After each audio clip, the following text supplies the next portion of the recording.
অপরূপ TV online. Eid ul ফিতরের দিনে সবাইকে ঈদ মোবারক, ঈদ মোবারক, ঈদ মোবারক।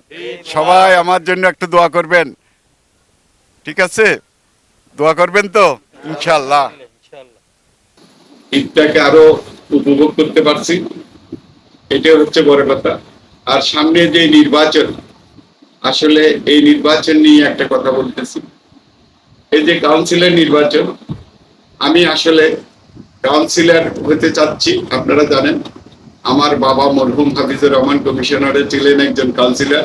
সে অনুপাতে আমার রক্তের মধ্যেও একটা এই যে কাউন্সিলরের ভাবটা বয়ে আসছে। সেই ধারা অনুযায়ী আমি অত্র এলাকার মানুষের অনুরোধে এবং আমার নিজেও মানুষকে খেদমত করার জন্য এবং সরাইপাড়াবাসীকে একটা ভালো কিছু উপহার দেওয়ার জন্য এবং ওদের সেবক হিসাবে থাকার জন্য আমি মনে স্থির করেছি। এটা আল্লাহ রাব্বুল আলামিন যদি ইনশাল্লাহ আমার কপালে রেখে রাখে, ইনশাল্লাহ আমি কামিয়াব হব, এটাই আশা করতেছি। ইনশাল্লাহ যেদিকে যাচ্ছি আমি খুব সাড়া পাচ্ছি। সবচাইতে বড় কথা হচ্ছে, আমি আজকের এই পবিত্র দিনের মধ্যে একটি কথা স্পষ্ট বলতে চাচ্ছি। সেটা হচ্ছে, আমি গত 30 হতে 40 বছর রাজনীতি করার পরিপ্রেক্ষিতে কেউ যদি একটা কথাই আমাকে বলতে পারে যে আমি কোনো জায়গায় অন্যায় করেছি এবং কারো কাছ থেকে চাঁদাবাজি করেছি এবং কারো প্রতি জুলুম করেছি, তাহলে আমি আজকে এই নির্বাচন করার জন্য আমার কোনো অধিকার নাই।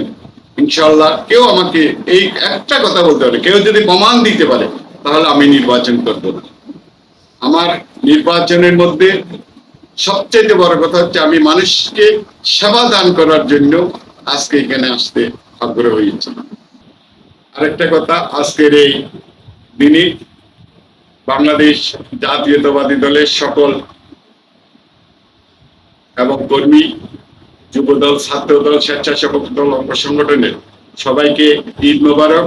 এবং সরাইপাড়াবাসীর মধ্যে যারা আছেন, বিশেষ করে নারী পুরুষ উভয়ে সর্বস্তরের জনগণকে আমার ঈদের শুভেচ্ছা রইল। আসসালামু আলাইকুম, ঈদ মোবারক।